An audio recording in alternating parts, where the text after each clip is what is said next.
안녕하세요. 항상 애청해왔던 톡톡 사연에 저의 이야기를 보내게 되었네요. 원래도 유튜브를 중독 수준으로 이용하고 있었는데 우연히 톡톡 사연을 접한 이후로는 거의 팬이 되었다고 할 수 있죠. 진작에 구독을 눌러놓고 사연 영상이 업데이트되면 놓치지 않고 전부 다 보고 있답니다. 제가 말이죠. 생각하면 할수록 입가에 어이없는 웃음이 지어지는 그런 경험을 한 적이 있어서요. 아주 희한한 경험이었죠. 이야기를 푸는 재주도 없고 다른 사람들이 저의 이야기를 어떻게 받아들여줄까 하는 것에 대한 걱정도 앞서지만 제가 겪은 일을 기록으로 남겨보고 싶다는 생각이 들어서 사연을 신청하게 되었습니다. 비극적인 사고가 일어난 날이든 기대하지도 않았던 로또가 당첨된 날이든 사람들은 그날이 그렇게 특별할 거라고 생각하지 않은 채 하루를 시작한다죠. 코앞에 닥칠 일이 무엇인지 모르기 때문에 그렇다고 합니다. 저도 그랬어요. 미혼인 도련님께서 결혼을 전제로 여자친구를 사귀고 계신다는 것을 익히 알고 있었으나 저는 그 상대가 누구인지 어떻게 생겼는지 이런 것을 전혀 몰랐습니다. 남편이랑 도련님이 형제끼리 대단히 우애가 좋은 것은 아니고 사이가 그저 그렇다 보니까 저 역시 도련님하고 별다른 접점이 없었던 것 같네요. 도련님이 자취하시는 동네가 꽤 멀기도 하였고요. 시댁에서 가끔 가족 모임이 있을 때라든지 그럴 때나 도련님을 뵈왔었죠. 아무튼 저희 남편보다 4살 아래인 도련님이 여자친구와 결혼을 생각하고 있다고 하셨고 어쩌다 보니까 저랑 남편에게 인사를 시켜주는 자리가 마련되었습니다. 수진 엄마, 곽성이가 금요일 저녁에 시간 되냐고 저번부터 물어보던데 어떻게 할까? 뭐? 도련님이? 아니 당신 그거 도련님이 사귀는 사람 우리한테 얼굴 보여준다고 그래서 만나자는 거 맞지? 그런데 그 중요한 얘기를 까먹고 있다가 이제서야 말하는 거야? 금요일은 당장 이틀 뒤잖아. 아, 그래서 된다고 할 거야? 아니면 말 거야? 나는 일단 시간은 되는데 네 형수한테 허락 받아야 한다고 그렇게 곽성이한테 지난주에 말은 해놨어. 근데 또 오늘 연락 오길래 아차 싶었네. 이것 봐. 또 괜히 중간에서 나를 들먹였지? 아, 진짜 못 살아. 도련님이 우리한테 자주 연락하거나 보자고 하는 사람도 아닌데 굳이 아버님 어머님보다 우리한테 먼저 만나는 사람을 보여주겠다고 하는 건 괜한 게 아니겠지. 알았어. 금요일 저녁에 다 같이 식사하자고 그래. 수진 엄마, 근데 생각해보니까 당신 금요일에 일이 바쁘잖아. 금요일마다 퇴근이 늦는다는 게 좀 아까 생각이 나더라고. 알긴 알았나 봐. 됐어. 되도록 일 빨리 마치는 대로 내가 식당으로 바로 가면 되니까. 그러면 혹시 나랑 따로 갈 생각이야? 나는 당신이랑 같이 가고 싶은데 혼자 가면 어색해서 싫단 말이야. 도련님과 도련님의 여자친구를 만나기로 한 그 자리에 나가기 전에 남편이랑 작은 설전을 벌였던 게 생각이 나네요. 제가 원래 결혼 전에도 잘 툴툴거리거나 까칠하게 말을 하는 사람이었던 건 결단코 아니었는데 결혼하고 나서 살다 보니까 그렇게 되었어요. 자기 식구들 일에서는 늘 뒷짐을 지며 뒤에서 관망이나 하려고 하는 주제에 그 모든 자리에 저를 밀어넣는 남편의 태도 때문에 제가 복장이 터져서 성격이 점점 변했던 것입니다. 게다가 시어머니께서 저랑 좀 처음부터 삐거덕거렸던 관계였어요. 시어머니께서는 제가 당신의 맏며느리가 된다는 걸 탐탁치 않아 하셨고 저는 시어머니 같은 스타일의 어른은 질색이었거든요. 그 사이에서 남편이란 인물이 집안의 장남으로서 중재는커녕 조금 더 현명하게 굴지 못하였으니 시어머니와 저의 사이가 완화될래야 될 수가 없었답니다. 오히려 시간이 갈수록 서로가 서로를 마음에 안 들어 한다는 사실만 분명히 되고 있었죠. 저는 어디까지나 아랫사람이기 때문에 그런 티를 대놓고 내지 못했다면 시어머니께서는 오히려 시간이 흐를수록 드러내놓고 저에게 모진 말씀을 많이 하시게 되었죠. 점점 더 제가 보살이 되어가는 중이었네요. 아무튼 저는 그래서 남편만 보면 속에 커다란 돌멩이 하나가 든 것처럼 마음이 무겁고 답답했어요. 그래서 말을 부드럽고 좋게 할 수 있는 상황에서도 점점 짜증스럽게 굴기 시작했었던 것 같아요. 그런 걸 보면 저도 정신적으로 참 미성숙한 사람이었던 것이죠. 아무튼 저는 시댁의 대소사에 남편 대신 제가 반강제적으로 다 참여해야 하는 상황이 된 것만으로도 짜증이 났었으므로 도련님이 모처럼 저희 부부를 따로 만나고자 하셨던 것도 솔직히 귀찮은 마음이 컸어요. 굳이 자기 형 부부한테 먼저 소개를 시켜준다는 걸 보면 지금 만난다는 여자친구 그렇게 연애 기간은 오래되지 않았지만 결혼할 생각이 있으신 건 확실한 듯 싶네. 저는 그런 추측을 하면서 그 바빠 미치겠는 금요일의 업무를 간신히 끝낸 채 저녁 식사 자리로 나갔습니다. 자기 혼자 먼저 나가 있으면 될 것이지 혼자는 가기 싫다고 박박 우겨댄 남편 때문에 도착 시간이 약간 지체되었죠. 작은 해프닝이었고 왠지 민망한 마음을 가지고 식당 내부로 들어갔더니 도련님이 자기 여자친구랑 저희 부부를 맞아주었습니다. 평소에 엄두도 내기 힘든 정말 특별한 날이나 큰 마음 먹고 갈 수 있는 고급 식당이었어요. 형수님, 오랜만에 뵈는 것 같아요. 잘 지내셨죠? 이쪽은 저랑 만나고 있는 제 여자친구예요. 미리 말씀드리자면 저보다 2살 연상이고 슬슬 결혼 생각하고 있습니다. 어머, 그러셨구나. 아유, 도련님.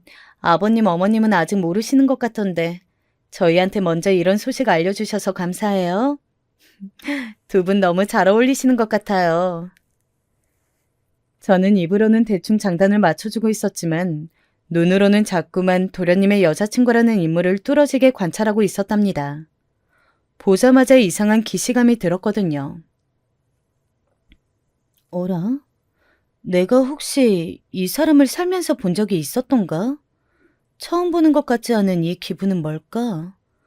그리고 옷도 그렇지만 가방까지 꽤 사는 집 따님같네. 딱 봐도 돈이 많아 보여. 도련님이 어쩌다가 이런 여자를 만나게 되었을까? 그리고 정말 특이했던 점이 도련님의 여자친구라는 사람이 자기 쪽에서 먼저 예비 형님 부부를 만나보고 싶다라고 말을 했다는 거예요. 그 요청을 듣고 나서 도련님은 아, 이 여자가 나랑 결혼 생각이 있구나 라는 것을 처음 알아차렸다고 합니다. 그 전에는 서로 결혼 이야기를 진행한 적이 없었대요. 신기하죠? 도련님은 본인의 수준에 비해 자기 여자친구가 너무 부잣집 딸이니까 솔직히 결혼까지 가는 건 너무 꿈만 같은 일이라고 생각을 했었대요. 특히나 상대 쪽에서 결혼에 대해 먼저 얘기를 꺼낸 적이 없으니까 도련님 혼자서 은근히 결혼에 대한 희망사항을 매번 꺼내 보이는 것도 민망했다고 하고요. 그런데 그 여자친구 쪽에서 먼저 결혼에 대한 입장을 표명한 게 바로 저랑 남편을 만나보고 싶다고 했다는 것이죠. 그것도 예비 형님 부부라고 지칭했으니 도련님이 옳다구나 싶었던 것입니다. 갑자기 저는 예비 동서가 생긴 셈 되었는데 어렴풋이 예상했던 것보다 집안에 사는 수준이 정말 좋은 것 같아서 제가 깜짝 놀랐습니다. 사는 곳이 청담동에 있는 유명 빌라더라고요. 거기는 톱스타들이 몇 명 사는 곳으로 알려진 거주지거든요. 서울 강남 한복판에 자기 명의로 집이 있다는 것도 놀랄 노짜였는데요. 거기에 그치지 않고 그 집이 청담동의 최고급 빌라인 것에 입이 떡 벌어지고 말았습니다. 우와, 대박이네. 그런 집에서 살려면 로또 1등이 몇 번이나 당첨되어야 하냐? 전생에 나라를 구한 집안이었나 보네. 어떻게 그렇게 부자일 수가 있을까? 여보, 조용히 해. 도련님 들으실라. 뭐 어때? 곽성이도 우리가 부러워할수록 좋아할 텐데. 남편이 제 앞에서 작게 중얼중얼 거리는 통에 저는 아무렇지 않은 척하느라 민망해서 혼쭐이 났었네요. 제가 지켜본 그리고 알고 있는 남편은 워낙 무력이 크지 않은 사람이었기에 도련님을 시기 질투할 인물은 아니었어요. 다만 본인의 처제가 될 여자네 집안이 생각보다 너무 잘 사는 집안이라는 것에 혀를 내두를 만큼 놀란 것처럼 보였죠.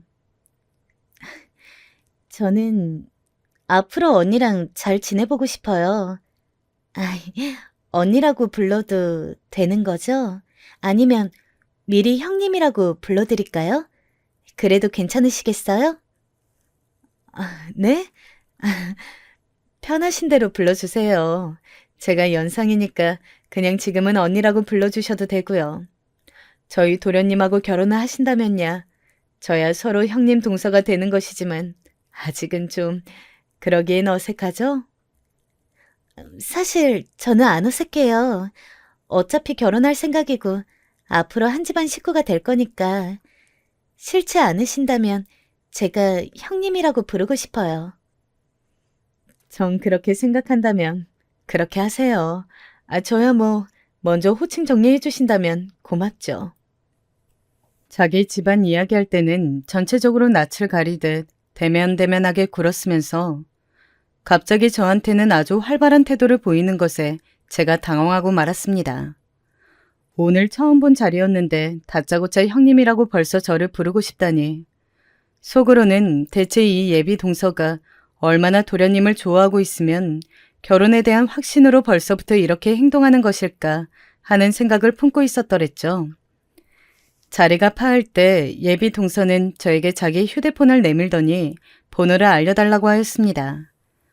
도련님으로부터 제 번호를 받을 수도 있었지만 굳이 그렇게 하지 않았대요. 저를 만나면 저한테 직접 제 연락처를 받고 싶다는 게 그 이유였습니다. 저는 예비 동서의 핸드폰에 제 번호를 찍어주면서 문득 피어오른 궁금증을 해결하고 싶어졌어요. 어, 저기 그러고 보니까요. 아까 도련님이 하시는 말씀을 들어보면 저랑 남편을 먼저 만나고 싶어 했다면서요. 혹시 특별한 이유가 있었을까요?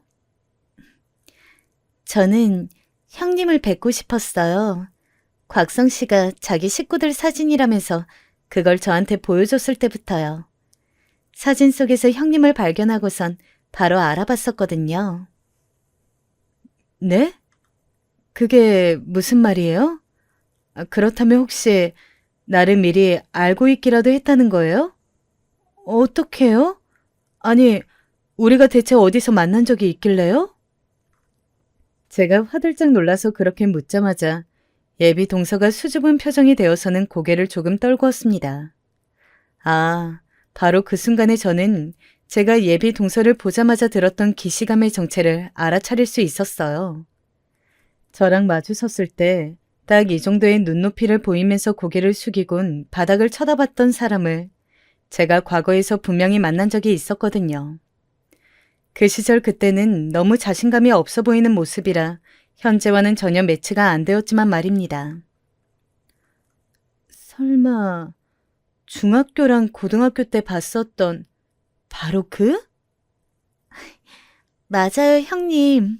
저예요. 아직 저를 기억하고 계셨군요.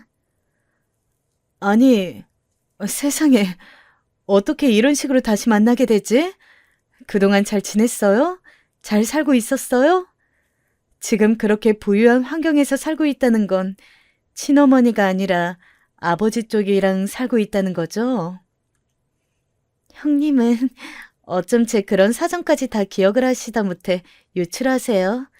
역시 사려 깊으시다니까. 저 고등학교 3학년 때부터 아버지한테 가서 살았어요. 정신없이 수험 생활에 파묻혀 지내다가 대학 갔었고요. 예비 동서는 제가 과거에 아주 짧은 인연을 맺은 적이 있었던 사람이었습니다. 굉장히 짧았으나 믿을 수 없을 만큼 강렬한 인연이었죠. 특히 저에게보다 예비 동서에게 깊은 흔적을 남긴 모양이었습니다. 저는 상상하지도 못한 재회에 압도당해서 조금은 멍하게 예비 동서랑 둘이서 이런저런 대화를 더 나눈 끝에 헤어졌었어요. 수진 엄마, 혹시 두 사람이 원래 알던 사이였어? 뭘 그렇게 대화를 오래 하다가 와? 아니, 그냥 별거 아니야. 여자들끼리 잠시 할 이야기가 있었어. 하긴 부잣집 딸내미랑 당신이 개인적인 친분이 있었을 리가 없지. 그나저나 곽성이 자식, 내 동생이지만 대단하네. 어디서 그런 여자를 만나다가 결혼 이야기까지 진행시켰을까? 하여간 저희 남편은 바로 이런 점이 문제였습니다. 본인은 딱히 그럴 의도가 없었고 아기가 없는데 말이 필터를 안 거치고 그냥 나가버리는 거요. 저도 예전에는 남편의 이런 화법 때문에 열불이 터져서 부부싸움까지 몇 번 갔었는데 그냥 원래 말하는 꼬라지가 저런 사람이라는 걸 알고 나서부터는 제가 해탈하였습니다. 시어머니께서 워낙 막말을 잘하시는 스타일인데 그에 비하자면 남편은 순한 양이나 다름없었으니 비교 대상이 있으니까 차라리 남편이 낫게 보이면서 웬만한 건 용서가 되더군요. 사람이란 동물은 언제나 상대적이라더니 그 말이 맞는 것 같았어요. 그날 집으로 가는 내내 차 안에서 저는 과거 회상에 몰입해 있었어요. 세월이 흐르면서 저도 모르게 깜빡 잊고 있었던 일들이 제 안에서 살아나는 것을 느꼈죠. 그 과거의 어느 한 틈에 예비동서라는 인물도 들어 있었습니다. 인연이란 참 신기하구나. 운명은 우연을 가장해서 오는 것이라더니 그런 것 같기도 하고. 어쨌든 내 예비동서가 될 사람이 옛날에 그 애였다니 정말 기가 막히네. 그 후로 좋은 환경에서 잘 살고 있었구나. 다행이다. 저는 홀로 이런저런 생각에 더 잠겨 있었건만 그런 저를 방해했던 것은 운전을 하던 남편이었습니다. 제가 예비 동서라는 인물을 만나고 나서 한참 생각에 잠겨 있는 걸 보고 자기 딴에는 다르게 해석이 된 모양이었어요.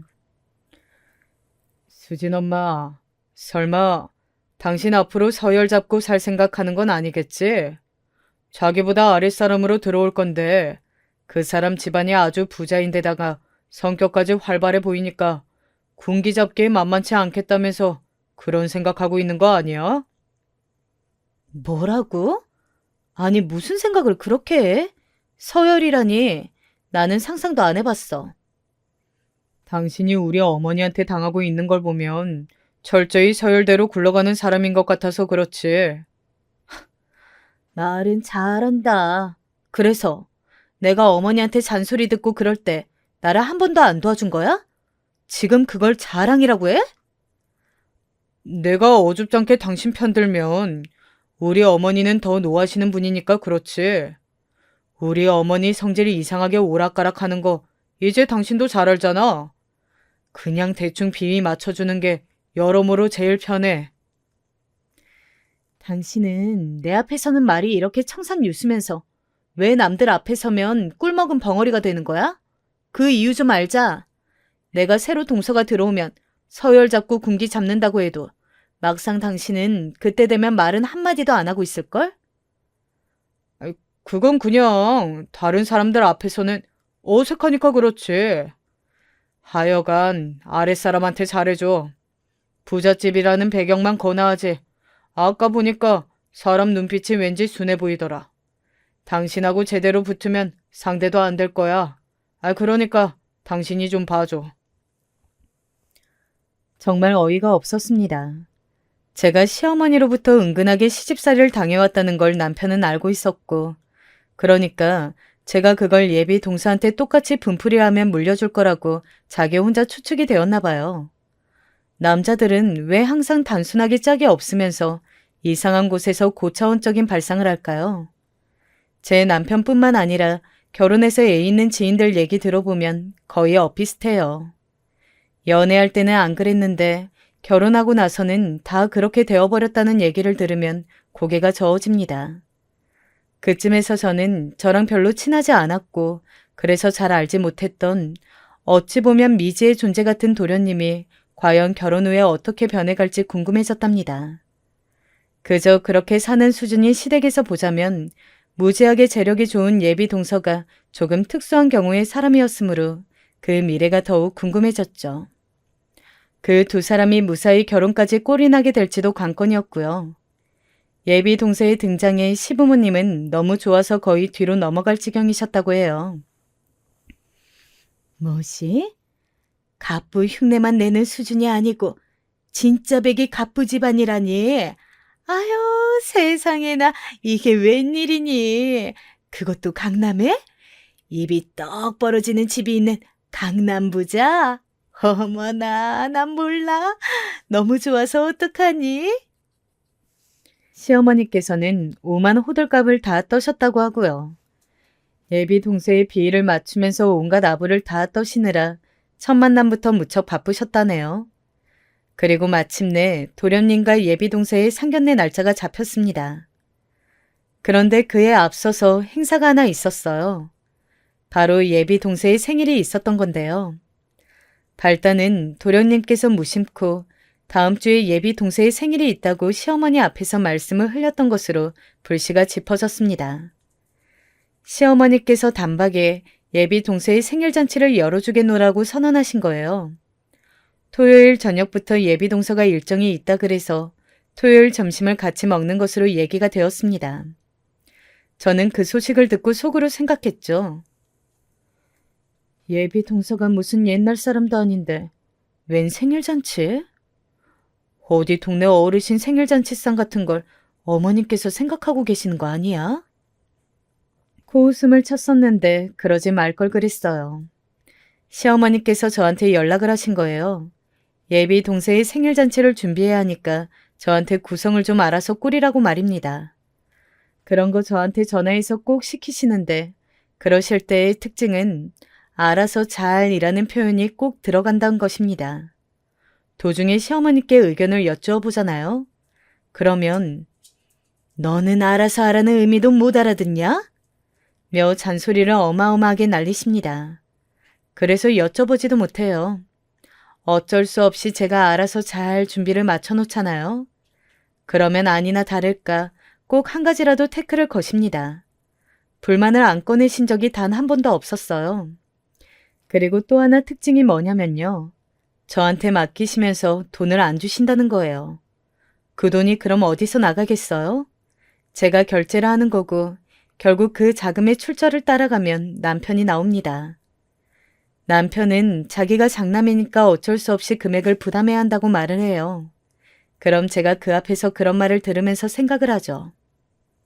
그럼 나는 장남하고 결혼한 대역죄를 저지른 맏며느리니까 그런 노동을 다 감당해야 하는 거고? 에라이, 이런 놈하고 결혼한 내가 대역죄인이 맞구나. 남편이 남한테 아쉬운 소리라는 걸 진짜 싫어하는 사람인데 자기 가족들한테도 똑같이 그래요.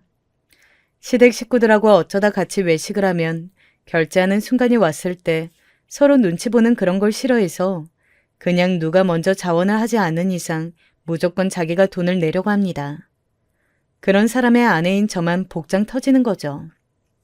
장남은 호구처럼 이리저리 휘둘려 맏며느리는 종처럼 이런저런 일을 다 도맡아 해. 이런 판국이니 저희 부부가 시댁에서는 봉이었어요. 딱 부려먹기 좋은 포지션이라고나 할까요? 그런 상황에 진절머리 나게 겪어본 바가 있는 저였으니 예비 동서의 생일 잔치상 마련하는 걸 거절하는 선택지 따위는 꿈도 꾸지 않았습니다. 네가 알아서 잘해봐라. 고기 좀 내놓고 미역국 좀 끓이고 별로 어려울 것도 없겠지? 귀한 손님 대접한다 생각하고 성심성의껏 정성을 다하면 돼. 네, 어머님.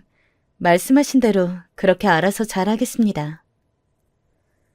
시어머니께서 저한테 열변을 토하시려고 하길래 제가 선수 쳐서 무조건 잘 알겠다고 답변드렸어요. 남편의 말 맞다나 시어머니께서는 그냥 대충 비위 맞춰드리고 적당히 그 하시는 말씀들을 한 귀로 듣고 한 귀로 흘려보내는 게 가장 나은 상대였으니까요. 처음에는 제가 지는 것 같고 복종하는 며느리가 되는 게 싫고 너무 비굴해지는 것 같아서 반항심이 들었으나 시간이 지나면서 자포자기가 되었던 것 같아요. 똥이 무서워서 피하는 게 아니라 더러워서 피하는 거라는 희대의 명언을 가슴속에 되새겼답니다. 예비 동서의 생일잔치를 준비하면서 저는 인맥 파워를 쓰기로 하였죠. 그건 바로 다름 아닌 당사자였어요. 음식 뭐 좋아하냐고 슬쩍 물어봤거든요. 저는 가리는 거 없어요. 생굴 빼고는 못 먹는 음식도 없고요. 특히 입맛이 인스턴트 식품 취향이라서 자극적인 양념도 잘 먹어요. 제가 먹는 양 자체가 좀 적은 편이라서 그렇지 먹기는 안 가리고 다 먹는 것 같아요. 제가 먼저 연락을 한 것이 좋았는지 예비 동서가 신이 나서는 이런저런 얘기를 늘어놓았죠. 저는 메뉴를 꾸리는데 특별한 제약이 없다는 것을 확인하고서는 그냥 평범하게 메뉴를 골랐어요. 아침 겸 점심을 먹는 자리였으니까 미역국이랑 갈비찜, 조기구이는 기본이었고 그 외의 메뉴들을 추가하기 시작했죠. 금요일에 늦게 퇴근하고 장을 봐뒀다가 토요일에 일찍 눈을 뜨자마자 바로 준비해서 시댁으로 향했어요. 간밤부터 아이가 감기 기운이 있었는지 짜증을 부리고 자주 뒤척대서 남편이 데리고 잤는데 아침에 보니까 정말로 아이 컨디션이 안 좋아 보여서 그냥 저만 먼저 출발했죠. 남편도 밤새 잠을 설친 것 같았거든요. 몇 시간 더 자게 두는 게 나을 것 같았어요. 일감 들고서는 혼자 시댁에 가려니까 정말 피곤하고 정신이 하나도 없었는데 그래도 귀찮거나 번거로운 마음뿐만은 아니었답니다. 예비 동생의 생일을 기념해서 제가 직접 음식을 해줄 수 있다는 즐거움 역시도 마음 한구석에 분명히 자리하고 있었으니까요. 비록 제가 거의 다 하기는 했지만 시어머니께서도 거두셨고 시아버지께서는 거실에 상을 펴고 자리를 준비하셨습니다. 원래 예정된 시각은 정오 12시였는데 예비 동서가 30분 이상을 일찍 왔어요. 도련님한테 왜 이렇게 일찍 왔냐고 시어머니께서 눈치를 주셨더니 그걸 발견한 예비 동서가 멋쩍은 듯이 이렇게 말을 하더군요. 어머님, 제가 그냥 일찍 가자고 그랬어요. 조금이나마 일손을 거둘 게 있을까 싶어서요. 저 때문에 이렇게 나를 잡아서 자리를 만들어주신 것도 모자라 생일상을 준비해 주신다고 하니까 너무 감사하기도 하고 죄송하기도 했어요. 아유, 그럴 것 없는데 어쩜 이렇게 마음씨도 고울까? 그냥 얼른 자리에나 앉아 있어요. 음식은 우리 집 큰며느리가 다 했으니까. 시어머니께서 너스레를 떠시면서 그렇게 말씀하셨을 때 예비 동서가 깜짝 놀란 얼굴이 되어서는 바로 눈짓으로 저를 찾았습니다. 시선이 마주치자 저는 민망해져서 그냥 부엌으로 자리를 떴어요. 귀를 기울이니까 예비 동서의 목소리가 들리긴 하더라고요. 저는 형님께서 다 준비를 해주시는 줄 몰랐어요.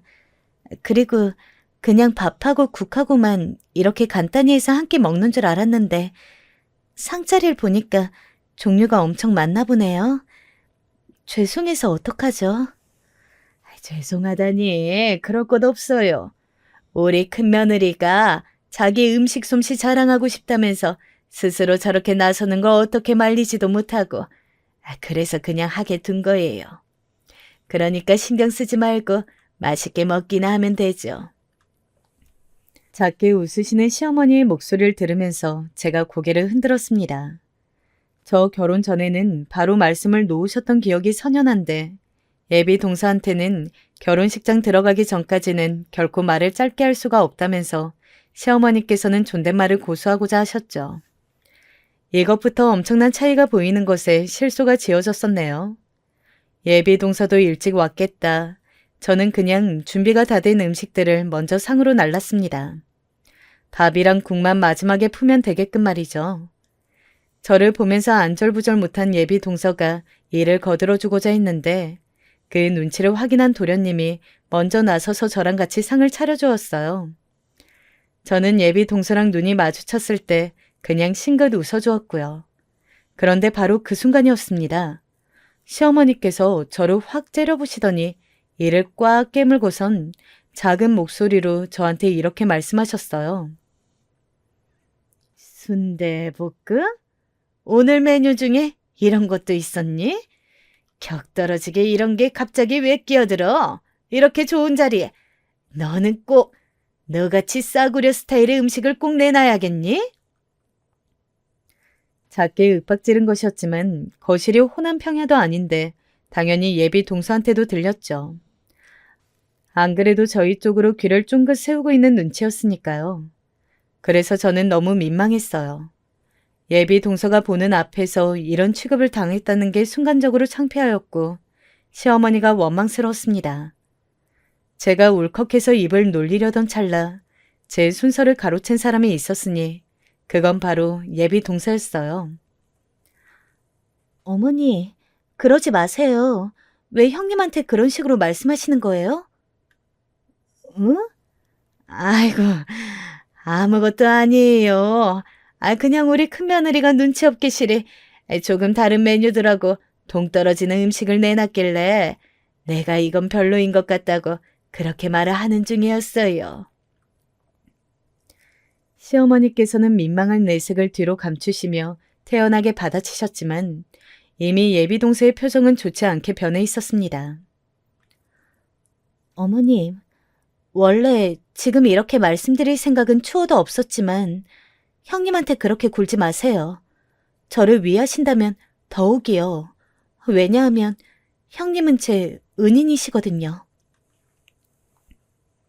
예비 동서의 발언에 제가 깜짝 놀라서 굳어버렸는데 시부모님이 놀라신 것에 비하면 아무것도 아니었어요. 도련님은 예비 동서와 제가 원래 아는 사이라는 걸 이미 알고 계신 눈치였지만 그럼에도 표정에 조금 놀란 기색이 어려있기는 하였습니다. 바로 그때 현관문이 열리면서 저희 남편이랑 아이가 들어왔어요. 그러나 예비 동서는 그쪽으로 눈길도 주지 않은 채 말을 이었습니다. 어리둥절한 낯의 시어머니를 향해서 말이죠. 제가 옛날에 학교에서 지독한 왕따를 당한 경험이 있었어요. 중학교 때 당했는데 누가 저를 도와줘서 저는 그 지옥에서 벗어날 수 있었어요. 그런데 저를 괴롭혔던 무리의 일부가 저랑 같은 고등학교에 진학하게 되면서 왕따가 다시 이어졌었고요. 그때 또 누가 저를 도와줬습니다. 중학교 때 저를 도와줬던 바로 그 사람이었어요. 한 번 더 저를 도와주었고 그래서 저는 무사히 학교 생활을 할 수 있었던 거예요. 저런 학창시절에 그런 일이 있었구나. 힘들었겠네요. 당황한 시어머니께서 기계적으로 반응을 해주셨는데 표정에는 그래서 그 얘기가 지금 왜 나오는데? 라는 의문이 가득 차 있었습니다. 그때 예비 동서가 저를 쳐다보았고 저는 그냥 옅은 미소만 지어주었어요. 그 미소를 허락의 의미로 받아들였는지 예비 동서가 또렷한 목소리를 냈습니다. 저를 도와줬던 그 사람이 바로 형님이세요. 사실 그건 도움이 아니라 구원이었죠. 저는 형님이 아니었다면 진짜 그때 세상을 등졌을지도 몰라요. 그만큼 힘든 일이었고 자력으로는 절대 벗어날 수도 없었고 어디에 도움을 청할 데도 없었어요. 그런 저를 살려줬던 게 바로 형님이셨어요. 우리 큰며느리요? 그럼 원래 친작에 둘이 알고 있었던 사이라는 건가? 경악한 시어머니께서 저를 쳐다보셨고 그건 다른 사람들도 마찬가지였어요. 저는 괜히 멋쩍어서 헛기침만 했었던 것 같네요. 저는 사실 재혼가정의 자식이에요. 고등학교 2학년 때까지는 친어머니랑 살았어요. 사실상 방치를 당한 채 지내고 있었고요. 형님의 은혜를 입은 저는 삶과 미래에 대한 욕심이 생겼고 용기를 내서 아버지를 찾았습니다. 아버지께서는 감사하게도 저를 받아주셨고 저는 그때부터 부유한 환경에서 살게 되었어요. 인생이 바뀐 것이었죠. 따지고 보면 다 형님 덕분이었네요. 예비 동서가 간략하게 말은 했지만 그 이면에 숨겨진 이야기를 저는 알고 있었습니다. 예비 동서의 부모님이 이혼을 하셨던 이유는 바로 예비 동서가 그 아버지의 친자식이 아니었기 때문이었어요. 친어머니가 바람을 피우셨고 그렇게 생긴 생명이 예비 동서였다고 해요. 그 사실을 안 아버지는 이혼 후에 연락을 끊겼고 예비 동서는 친어머니 그리고 진짜 친아버지와 살게 되었대요. 하지만 그 두 분은 혼인신고를 하지 않았죠. 2년을 함께 살았는데 친아버지라는 사람이 어느 날 잠적했대요. 그것도 집에 있는 몇 푼 안 되는 돈을 다 챙겨서요. 그 후로 친어머니는 예비 동서를 방치하기 시작했고 일도 거의 하지 않은 채 아무렇게나 사셨다고 합니다. 그때 예비 동서가 초등학교 6학년이었대요. 사춘기에 접어들 때였는데 집안 환경이 그랬으니 예비 동서의 성격이 음울해졌죠. 중학교에서 아빠 없는 애, 엄마가 정신병자인 애, 전교에서 제일 가난한 애 등으로 찍히면서 고단한 학교 생활을 하기 시작했다고 합니다. 차라리 죽는 게 낫겠구나 싶어서 몇 번이고 예비 동서는 삶을 포기하려 했었다고 합니다. 어느 날 학교에서 멀지 않는 골목길에서 예비 동서는 질이 안 좋은 친구들에게 둘러싸여 괴롭힘을 당하고 있었고 그곳을 마침 제가 지나가고 있었어요. 그쪽은 총 6명인가 7명인가 그랬었는데 저는 제 친구랑 꼴랑 둘이서 가고 있었던 길이었습니다. 하지만 저는 그 걔네들에게 다가가는 걸 망설이지 않았어요. 왜냐고요? 너무 부끄러운 사실이지만 제가 그 중학교에서 소위 1인자라고 불리는 일진 중에 일진이었거든요. 저를 확인한 걔네들은 일제히 고개를 숙여야만 했습니다. 저는 혼자서 괴롭힘을 당하고 있었던 얘가 문득 너무 불쌍하게 느껴져서 데리고 갔어요. 그게 예비 동서한테는 구원의 손길이었던 거죠.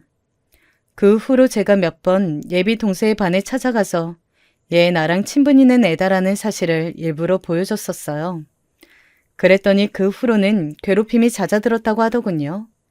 신경이 쓰여서 저는 졸업하면서 예비 동서랑 같은 학년인 일진들한테 경고했어요. 만약 괴롭힌다면 찾아와서 제가 직접 밟아줄 거라고 그랬죠. 학교는 학생들에게 하나의 세계와도 같습니다. 중학생 입장에서 고등학생은 무척 무서운 존재였죠. 가뜩이나 모두를 떨게 만들었던 저였는데 고등학교에 올라가서 더욱 업그레이드가 되어서 자기들을 벌주러 오겠다니 걔네들한테는 공포였을 거예요. 그래서 제가 졸업한 후에도 예비 동서가 괴롭힘을 안 당할 수 있었던 것 같네요. 하지만 고등학교에 진학하고 나자 예비 동서는 얼마 안 지나서 다시 괴롭힘을 당하게 되었습니다. 같은 중학교 출신의 일진 몇 명이 그 고등학교에 같이 진학을 한 게 화근이었다네요. 처음에는 별것 아닌 괴롭힘이었으나 점차 심해져서 극심한 왕따를 당하게 되었대요. 학교에서도 집에서도 온통 힘든 일뿐이었으니 좌절한 예비 동서는 다시 삶을 놓아버리고 싶은 충동에 휩싸였습니다. 그런데 또 마침 제가 번화가에서 예비 동서를 본 게 아니겠어요? 그것도 마침 예비 동서는 자기랑 같은 교복을 입은 애들한테 괴롭힘을 당하고 있는 와중이었죠. 걔네는 여러 명이었고 저는 혼자였지만 망설여질 건 없었어요. 왜냐하면 저는 고등학교에 올라가서 더욱 무서운 일진이 되어 있었거든요. 정말 부끄럽고 수치스러운 과거이지만 제가 부정할 수 없는 저의 과거였습니다. 저의 명성 아닌 명성을 알고 있었던 걔네들은 제가 누구인지 확인하자마자 넙죽 인사를 받은 후 도망가 버렸습니다. 너 예전에 봤던 걔지? 너 아직도 괴롭힘 당하고 있었어? 네가 나대다가 잘못 찍힌 경우라면 또 모를까. 너는 아무 잘못을 한 것도 없는데 왜 부당하게 맨날 당하고만 있어? 아, 열받아. 야, 내가 당장 내일 니네 학교 애들 만나서 단판 짓는다. 제가 무슨 옛날 드라마에서 나오는 남자 주인공이 할 법한 말을 하고 있을 때 예비 동서는 눈물을 훔치고 있었어요.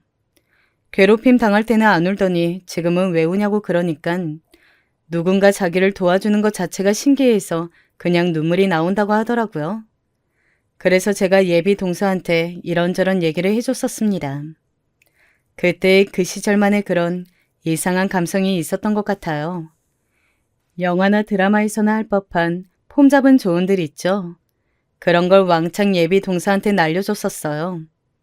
인생은 길고 불행은 짧다느니 내일의 해를 보기 위해 오늘의 달을 바라봐야 한다느니 시련을 이겨내면 그게 도전이 될 거라느니 별 가짜는 조언들을 엄청 해줬었죠. 지금 생각하면 민망해서 미쳐버릴 것만 같은데 그게 그 당시에 예비 동서한테 엄청난 도움이 되었던 것입니다. 저의 그 조언을 듣고 나서 예비 동서가 다시는 나약하게 당하고 살지 않겠다며 마음을 고쳐먹었다니깐 말 다 한 거죠. 저는 제 말을 지키며 예비 동서의 고등학교에서 노는 애들을 불러다가 강력하게 경고를 해줬고요. 그 후로 예비 동서는 괴롭힘을 당하지 않았어요. 선생님한테 도움을 요청해도 네가 왕따 당할 만한 일을 했겠지. 같은 답변을 들어야 했던 예비 동서의 학교 생활을 제가 구제해 준 것이었습니다. 저는 당시에 제가 그렇게 대단한 일을 한 줄 몰랐어요. 그런데 어느 날 수업 다 끝나고 학교를 나서는데 예비 동서가 저를 기다리고 있어서 깜짝 놀랐었죠. 저한테 작은 쇼핑백을 내밀었는데 그 안에는 감사 편지와 함께 과자 몇 개가 들어 있었습니다. 그렇게 용기를 내어 저를 보러 제가 다니는 학교까지 찾아와 기다렸음에도 예비 동서는 저한테 말을 한마디도 하지 않고 그저 쇼핑백을 건네준 채 주랭랑을 쳤었어요. 부끄러웠던 거죠. 편지 내용은 별거 없었던 걸로 기억합니다. 은혜 잊지 않겠다. 앞으로 포기하지 않고 열심히 살겠다. 뭐 이런 이야기였어요. 저는 제 친구들하고 맛있게 과자를 나눠 먹었고 성인이 된 이후로는 학창시절에 어깨에 힘주고 살았던 과거를 부끄럽게 여기게 되었으며 사회생활하면서 성격을 바꾸게 되었죠. 그렇게 살아왔어요. 때때로 예비동서가 떠오른 적도 있었던 것 같아요. 그 후로 그 왕따 소녀가 어떻게 살았을지 결말이 궁금했던 듯 싶거든요. 제가 상상했던 것 이상으로 예비동서는 잘 살아왔죠. 용기를 모아서 자기의 친아버지도 아닌 사람을 찾아갔으며 친어머니와 함께 살다간 자기가 죽을 것 같으니까 받아달라고 빌기도 하였죠. 그런데 그 아버지란 분이 사업으로 굉장한 성공을 거두고 있는 와중이었고 엄청 잘 사는 집안의 여자랑 재혼을 했을 줄은 예비 동서도 상상 못했었대요. 그리고 더 놀라운 건 예비 동서가 그 집안에 받아들여졌다는 것입니다. 그 이후로 예비 동서는 그 집의 자식으로 살아온 거예요. 불행했던 유년 시절과 학창 시절에 심하게 당했던 왕따의 후유증으로 동서는 원만한 인간관계를 맺는 걸 잘 못했다고 합니다. 그래서 성인이 되고 나서도 힘들었었대요. 20대 후반에 결혼을 할 뻔했었으나 무산된 이후로는 미국에 가서 일을 하며 몇 년 지내다가 다시 한국에 들어왔고요. 어찌어찌 하다가 도련님을 만나게 되었는데 도련님이 꺼내든 가족 사진에서 제 얼굴을 발견해버렸던 것입니다. 긴가민가 했을 때 도련님의 입에서 나온 제 이름을 듣고선 확신을 했던 거죠. 제 교복에 달려있었던 명찰, 그곳에 적혀있던 이름 석자를 예비동서는 절대 잊어버리지 않고 살아왔으니까요. 이런 비화를 품고 있는 게 바로 저와 예비동서였습니다. 저는 사실 형님 때문에 이 결혼을 결심했던 거예요. 제 은희는 이런 인연으로 만나는 게 너무 신기했고 또 감사했거든요. 그러니까 만약 어머님께서 형님에게 막대하신다면 저는 실망할 수밖에 없어요. 그렇게 되면 솔직히 결혼에 대한 확신도 흔들릴 것 같고요. 예비동서의 말에 시어머니께서 너무 놀라셨는지 그대로 엉덩방아를 찍으며 주저앉으셨습니다. 도련님의 눈동자가 휘둥그레져서는 저랑 예비동서를 번갈아 쳐다봤죠. 그러더니 도련님께서 외치셨습니다. 엄마는 왜 형수님한테 모질게 구신 거예요? 엄마가 잘못하셨어요. 그러게요. 어머니가 잘못하신 겁니다. 수진 엄마한테 얼른 사과하세요. 그때 웬일로 남편이 말을 거들더라고요. 원래 자기 부모 앞에서 무건수행하는 사람인데 이거 참 의외였습니다.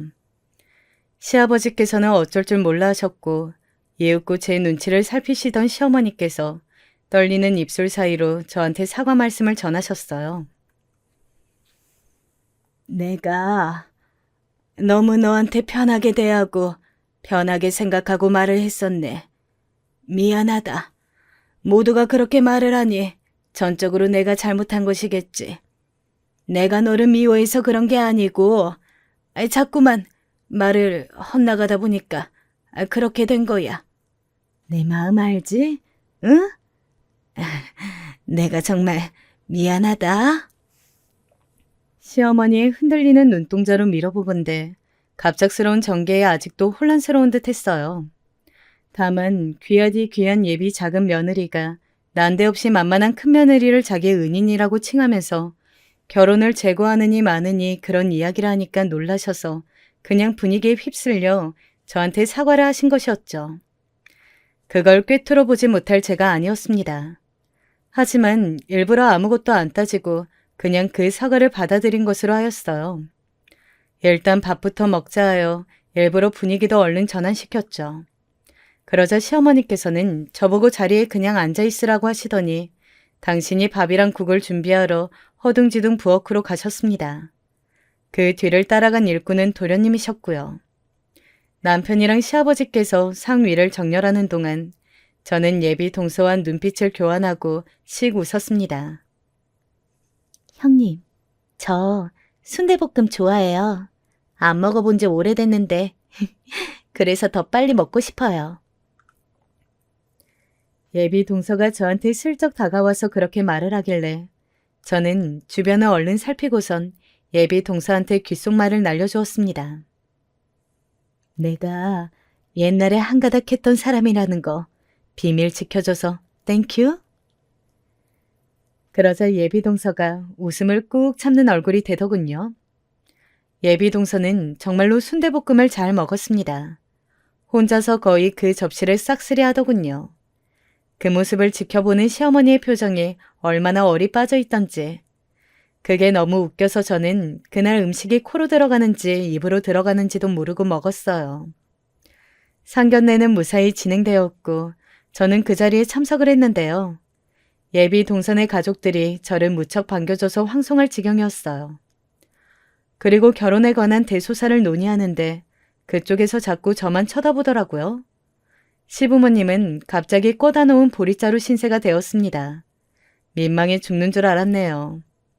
예비 동서의 생일 잔치상 사건에 이어서 상견례장에서 상대측 가족들이 저만 바라보는 대사건이 또 터지자 이제 완전히 시댁 식구들의 태도가 달라졌습니다. 예비 동서는 언감생심, 욕심낼 수도 없는 보물단지, 진짜 부잣집 딸인데 바로 그 사람을 조종할 수 있는 사람이 바로 저였으니 자연스레 모두가 제 앞에서 설설 기게 되더군요. 나는 서열 같은 것에 관심이 없었는데 어쩌다 보니까 당신이 말했던 대로 되었네. 내가 서열을 잡게 되었어. 근데 혹시 당신 불만 있는 건 아니지? 내가? 아니, 나 당신한테 불만 없는데? 지금까지도 없었고 앞으로도 없을 거야. 나 원래 수진 엄마 전속 시종이잖아. 으이그, 말이라도 못하면. 아무튼 간에 앞으로는 생각 없이 말 툭툭 뱉는 버릇 고쳐. 이참에 내가 당신의 화법을 고쳐놓고야 말겠어. 아휴, 알겠어. 수진 엄마가 하자는 대로 할게. 남편이 얌전히 꼬리를 말고 설게 된 것은 당연지사였고요. 시아버지께서는 제 눈치를 살피시느라 저랑 한 공간에 있으면 시선 처리마저 어려워하셔서 제가 그러지 말라고 거듭 말씀을 드려야만 했습니다. 도련님이야 말할 것도 없었죠. 원래는 저랑 별로 친분도 없었건만 저한테 이제는 아주 깍듯하게 대합니다. 그리고 자꾸 저랑 친해지고 싶어 하고요. 무엇보다 가장 극적인 변화를 겪은 사람은 바로 시어머니 아닐까요? 어머님, 올해는 김장 어떻게 하실 거예요? 작년처럼 진행하실 거죠? 응? 아유, 아니다. 어떻게 하든 말든 너는 신경 쓰지 말어. 내가 알아서 잘 김장에다가 너네 먹을 것 갖다 줄 테니까. 원래는 틈만 나면 저를 부려먹으려고 하셨던 분인데 이제는 당신이 알아서 잘 하겠노라고 하십니다. 솔직히 그렇게까지 안 하셔도 되지만 저는 그간 당해온 게 있으니 한동안은 그냥 두고 보는 중인 거죠. 제가 의심이 좀 드는 게 있어서 동서한테 찔러보고는 있는데 이거 참 안 먹힙니다. 동서, 솔직히 말해봐. 나 몰래 시댁 식구들한테 무슨 말 한 거 있지? 예를 들면 나한테 예의를 안 차리면 가만 안 두겠다거나 뭐 이런 식으로 협박한 거 아니야? 맞지? 글쎄요. 옛날에 형님이 저 괴롭혔던 애들한테 협박하셨던 것처럼요? 아유, 동서, 왜 자꾸 옛날 얘기를 꺼내려고 그래? 나는 과거는 다 잊고 청순가련한 애엄마로 산 지 오래된 사람이야. 그래도 형님의 그 과거가 있었기 때문에 지금의 제가 있는걸요? 하여간 은근히 능구렁이처럼 답변을 쏙쏙 피해가는 동서입니다. 동서가 그러더라고요. 어쩌면 자기가 이날 이때까지 결혼을 하지 않고 집에 돈도 많은데 굳이 돈만 열심히 벌어가며 살아온 건 다시 이렇게나마 저를 만나기 위해서인 것 같다고 말이죠. 도련님이 들으시면 저를 향한 질투심으로 졸도하실지도 모를 일이네요. 아무튼 저는 동서 덕분에 팔자 폈어요. 아주 편안하게 지내는 중이랍니다.